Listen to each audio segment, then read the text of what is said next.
Hello friends, मैं हूं आबिद और आज हम सीखेंगे प्रेजेंट परफेक्ट टेंस। कौन सा टेंस? Present perfect tense. जी हाँ गाइस, सबसे पहले प्रेजेंट परफेक्ट की बात करेंगे तो इसमें बात आती है पहचान की। मैं आपको बता दूं, कोई भी टेंस करना हो ना आपको कंप्लीट, तो आपको तीन चीज़ों की नॉलेज होनी चाहिए। मैंने प्रेजेंट इंडेफिनिट और प्रेजेंट कंटिन्यूअस की वीडियो भी जो बनाई है उसमें भी अच्छे से बताया गया है कि कौन कौन सी चीज़ें हैं जो आप अपने आप टेंस कर सकते हो। एक टेंस कर लोगे ना, सारे टेंस अपने आप ही रट लोगे आप। और टेंस रट जाओगे ना तो इंग्लिश अपने आप आ जाएगी। इंग्लिश मत रटो, ग्रामर रटो। इंग्लिश के अंदर टॉपिक मत रटो। टॉपिक रटने के लिए ग्रामर रट लो, ग्रामर माइंड में फीड कर लो, ग्रामर सेट कर लो। ग्रामर सेट हो जाएगी, टॉपिक अपने आप बन जाएंगे। और टॉपिक रटोगे तो कहां तक रट लोगे बताओ आप मुझे? कितने टॉपिक रट लोगे? 1 2 3 4 10 20? चलो रट भी लोगे, क्या गारंटी है कल नहीं भूलोगे? कल नहीं भूलोगे तो परसों भूल जाओगे, एक हफ्ते बाद भूल जाओगे, या एक महीने बाद भूल जाओगे। लेकिन अगर ग्रामर माइंड में सेट हो गई तो ये कभी नहीं भूल पाओगे, आप भूलोगे ही नहीं कभी। क्योंकि पता है यार, प्रेजेंट इंडेफिनिट ताहत ये होता है, बचपन से सीखते आ रहे हो, बुढ़ापे तक यही चलता रहेगा, चेंज नहीं होगी ग्रामर। रहे रहिए इज़मार लगता है, बचपन से सीखते आ रहे हैं, अभी हमेशा के लिए चेंज नहीं होने वाला। इंडिया में बोलो इंग्लिश, चाहे अमेरिका में बोलो, चाहे इंग्लैंड में बोलो, कहीं भी बोलो, इसका मतलब यहाँ भी है ना, और वहां भी है। एम का मतलब यहाँ भी हूँ और वहां पर भी हूँ। आर का मतलब यहाँ भी हो वहां भी, सेम रहती है grammar. Grammar is same everywhere. That is the reason हम इंग्लिश में कम्युनिकेट कर पाते हैं, आपस में कर लेते हैं ना आसानी से कम्युनिकेट। वरना क्या होता, इंग्लैंड वाला वहां की इंग्लिश अपनी लैंग्वेज बोलता, हम हिंदुस्तानी वाली लैंग्वेज बोलते, ना वो समझता ना हम समझते। तो कम्युनिकेटिंग लैंग्वेज बनती जा रही है English. English is becoming communicating language, है ना। तो we do communication with the help of English language. English ही तो एक ऐसे कनेक्टिंग है ना, that is connecting language. Connecting language बनती जा रही है, हर जगह बोली जाती है। इट इज स्पोकन एवरीवेयर, कहीं भी चले जाओ इंग्लिश ही बोली जा रही है। बच्चा बच्चा इंग्लिश बोल रहा है और इजी भी है। आप कहोगे सर आपको तो आती है इसलिए तो इजी लगेगी, मुझे तो आती है। अरे ऐसा नहीं है, लॉजिक्स हमारे कह रहे हैं यार, इंग्लिश सबसे ज्यादा बोली जाने वाली लैंग्वेज है पूरे वर्ल्ड के अंदर। अगर मुश्किल होती ना तो किसी ना किसी को प्रॉब्लम जरूर होती। हर जगह इंग्लिश बोली जाती है, हिंदुस्तान में, बांग्लादेश में, अफगानिस्तान में, पाकिस्तान में, नेपाल में, हमारे पड़ोसी देश भी, सब जगह इंग्लिश बोली जा रही है। किसी को प्रॉब्लम नहीं हो रही है ना। Nobody is facing the problem to speak English. Why? क्यों नहीं हो रही है प्रॉब्लम फेस? क्यों नहीं कर पा रहे? क्यों नहीं प्रॉब्लम उन्हें आ रही है इंग्लिश बोलने में? क्योंकि इंग्लिश बहुत इजी लैंग्वेज है। छोटा सा पार्ट करो ग्रामर का, एक हफ्ते की ग्रामर करो और इंग्लिश बोलना शुरू। यही होता है ना। तो ऐसा कब होगा? जब हमारी ग्रामर स्ट्रांग होगी, when we have the good command, very good command over grammar.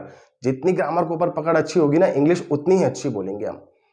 बाकी थोड़ी सी वर्ड पावर होती है, वर्ड पावर अच्छी कर लो, वर्ड मीनिंग याद कर लो, बस देखो आपकी जैसी इंग्लिश किसी की हो ही नहीं सकती। देखो क्यों होगा रिजेक्शन कहीं इंटरव्यू के अंदर, क्यों सिलेक्शन नहीं होगा, क्यों अच्छी इंग्लिश स्पीकिंग नहीं कर सकते हम? यही रीजन तो है। आधे लोग तो इसी वजह से नहीं कर पाते, ग्रामर अच्छी नहीं है, कॉन्फिडेंस लेवल डाउन। उन्हें पता रहता है मेरी ग्रामर बेकार है। ऐसी इंग्लिश बोलो तो आपको अच्छी लगे, खुद आप इंजॉय करो। आपको अगर आपकी इंग्लिश अच्छी लगती है, फैक्ट है दूसरों को भी अच्छी लगेगी। आजकल होता क्या है, मेरे को मेरी इंग्लिश खुद ही समझ में नहीं आती, दूसरा तो बाद में समझेगा उसे। तो प्लीज पहले आप समझो, आप एंटरटेन करो अपनी स्पीकिंग को, आपको समझ में आ जाएगी ना, फैक्ट है दूसरों को भी समझ में आ जाएगी। ठीक है गाइस, शुरू करते हैं आज का टॉपिक, प्रेजेंट परफेक्ट टेंस। हर टेंस के अंदर तीन चीजें होती है इंपॉर्टेंट, जो आपको याद होनी चाहिए। तीन चीजें अगर याद हो गई, टेंस क्लियर। सबसे पहली चीज, उस टेंस की पहचान यानी रिकॉग्नाइजेशन या फिर आइडेंटिफिकेशन। पहचान क्या होती है उसकी। दूसरी चीज, उसकी हेल्पिंग वर्ब होगी तो कौन सी हेल्पिंग वर्ब यानी सहायक क्रिया, किसकी सहायता से वो सेंटेंस बनेगा। और तीसरी चीज, वर्ब की फॉर्म कौन सी लगेगी, फर्स्ट फॉर्म लगेगी, सेकंड लगेगी या फिर थर्ड फॉर्म लगेगी।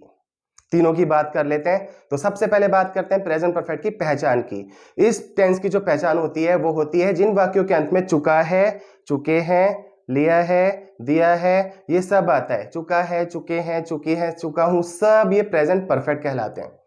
ये तो मालूम ही है हमें, चुका है, चुके हैं। ये भी मालूम है, लिया है, दिया है भी आ जाता है कई बार। जैसे अभी कह सकते हैं मैंने खाना खा लिया है या मैं खाना खा चुका हूं, दोनों प्रेजेंट परफेक्ट है। लेकिन इसमें एक पहचान और होती है जो हम कंफ्यूज हो जाते हैं ज्यादातर उसे पहचानने में, और समझ नहीं पाते हैं टेंस है कौन सा। जैसे लास्ट में अगर आ जाए आ है, ए है, ई है, खाया है, पिया है, देखा है।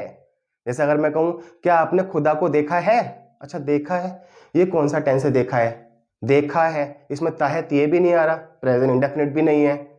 इसमें रहा है, रही भी नहीं आ रहा, तो इसका मतलब ये प्रेजेंट कंटिन्यूअस भी नहीं है।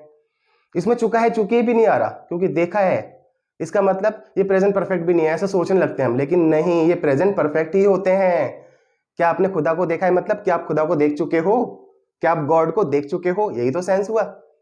मैंने यह फिल्म कई बार देखी है, कौन सा टेंस हुआ, देखी है, ई है का सेंस आ रहा है इसमें। अब लास्ट वाला, क्या हम पहले मिले हैं, एक ए है, मिले हैं, ए है का सेंस आ रहा है, ये भी प्रेजेंट परफेक्ट ही होता है। तो सबसे पहले पहचान आनी चाहिए समझ में कि सर ये है कौन से, जब भी तो बना पाएंगे। वो तो हर कोई फिर तो याद कर लेगा रूल्स इसके, सर हैजव लगा दो, थर्ड फॉर्म लगा दो, बन गया टेंस। लेकिन पहले पहचान तो हो जाए कि बनेंगे कैसे, ठीक है। तो इसकी जो सबसे पहले क्या सीखा, पहचान क्या हो जाएगी इसकी, चुका है, चुके हैं, लिया है, दिया है, आ है, ए है, ई है, सब ये प्रेजेंट परफेक्ट होते हैं। ये हुई पहचान की बात। अब हम करते हैं सेकंड चीज, यानी second thing is that helping verb. English में कौन चेंज करता है हमारे सेंस, ये हेल्पिंग वर्ब चेंज करती है। पहले रहा है सीखा था, उससे पहले ता है सीखा था, अब हम सीख रहे हैं चुका है। तो अभी चुका है वाले सेंटेंस किससे बनते हैं, जितने भी सेंटेंस होते हैं चुका है, चुकी है, चुके हैं वाले, ये सारे सेंटेंस हैज और हैव से बनते हैं। हैज और हैव, दो हेल्पिंग वर्ब, हैज लगेगा सिंगुलर सब्जेक्ट के साथ और हैव लगेगा, राइट, हैव लगेगा प्लूरल सब्जेक्ट के साथ। has for singular subject and have is used for plural subject। अब बात करेंगे, चलो हेल्पिंग वर्ब की बात भी होगी, अब बात करेंगे तीसरी चीज की, वो होती है वर्ब यानी क्रिया। कौन सा रूप आएगा क्रिया का, फर्स्ट, सेकंड, थर्ड या आईएनजी।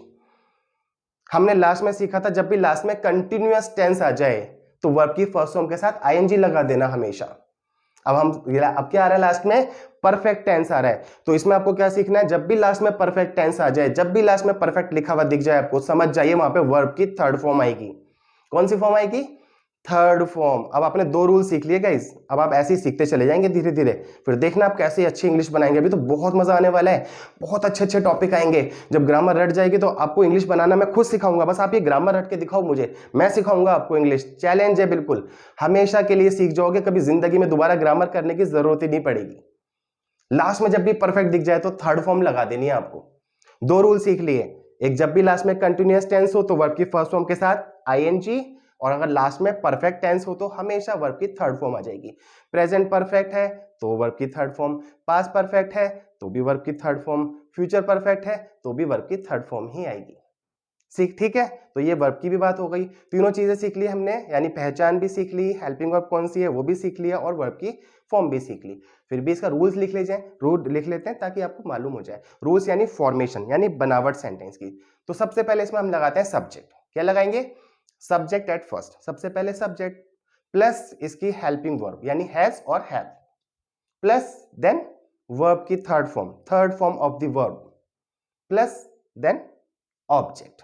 बस चार चीजें आती हैं सेंटेंस में, subject, helping verb, main verb और ऑब्जेक्ट। सब्जेक्ट, उसके बाद हेल्पिंग वर्ब यहाँ पे हैज हैव है, देन वर्ब की थर्ड फॉर्म है, देन ऑब्जेक्ट है। फिर भी एक एग्जांपल ले लेते हैं ताकि आपको समझ में आ जाए अच्छे से।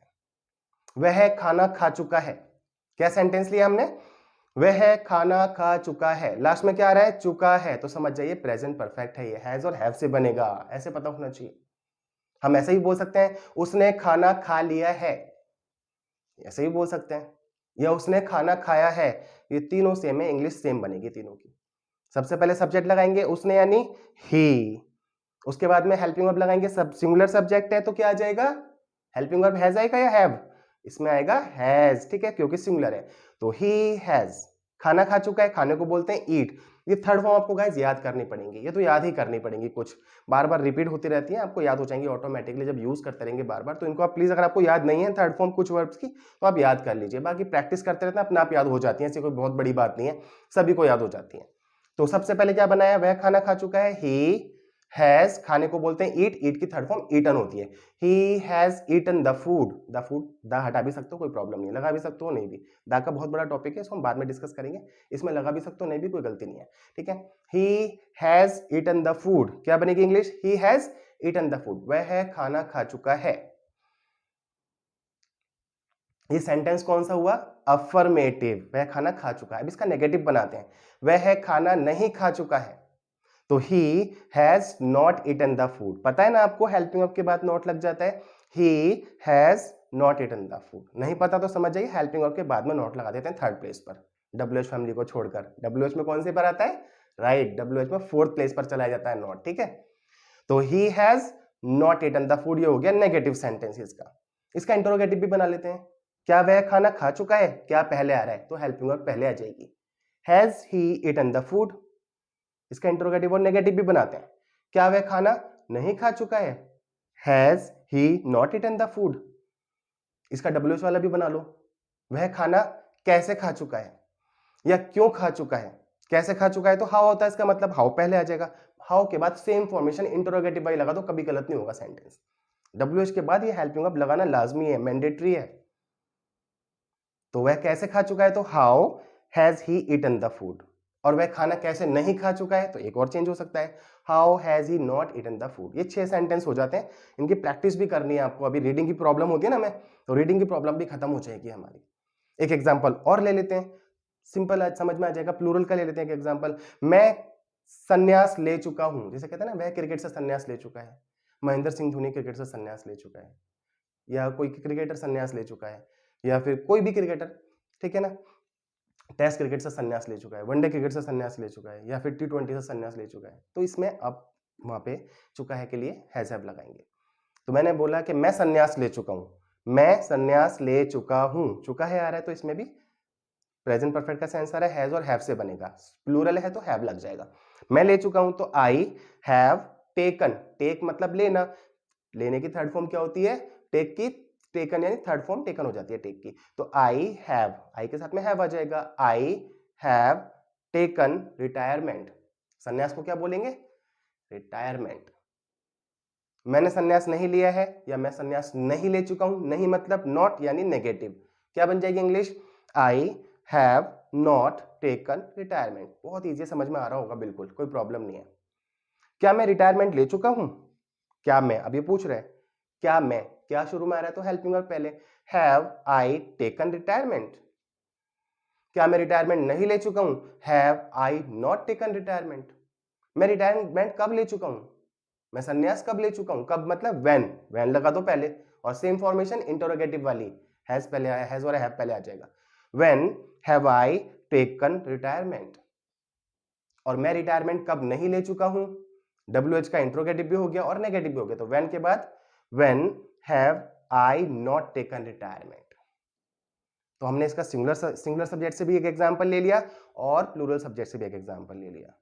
ठीक है गाइस, बहुत ही इजी है टेंस ये वाला प्रेजेंट परफेक्ट, और यूज बहुत ज्यादा करते हैं हम इसको भी, क्योंकि टेंस के बिना इंग्लिश समझो जीरो है आपकी। जब तक टेंस नहीं आएंगे ना, इंग्लिश सीख ही नहीं सकते आप, गारंटीड है। बिना टेंस के इंग्लिश कैसे सीख जाओगे आप, आगे के टॉपिक भी समझ में नहीं आएंगे। वो बात अलग है आपका फैमिली बैकग्राउंड बहुत अच्छा है, मम्मी भी इंग्लिश बोलती हैं, पापा भी इंग्लिश बोलते हैं, कभी सीखने की जरूरत नहीं पड़ी, फिर तो मातृभाषा बन जाती है, फिर तो कोई प्रॉब्लम ही नहीं है। वरना बिना सीखे बताओ मुझे कोई ऐसा बंदा है सर ये इसने बिना सीखे इंग्लिश सीख ली और बोलता है बहुत अच्छी तरह, बहुत कम लोग मिले, रेयरली मिलेंगे।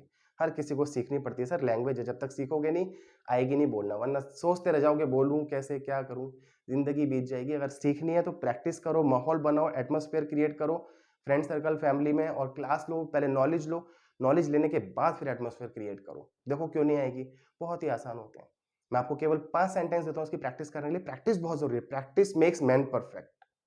प्रैक्टिस के बिना तो अधूरा है इंसान। प्रैक्टिस करोगे नहीं, जितनी मर्जी चीजें सीख लेना, जितनी मर्जी वीडियो देख लेना, नहीं आएगी इंग्लिश, गारंटेड है। वीडियो देखने से इंग्लिश थोड़ी आती है यार, टेक्नोलॉजी इंप्रूव हो रही है, टेक्नोलॉजी इंक्रीज हो रही है, हमारा तो वहीं का वहीं है ना सिस्टम, इंसान तो और लेजी होता चला जा रहा है।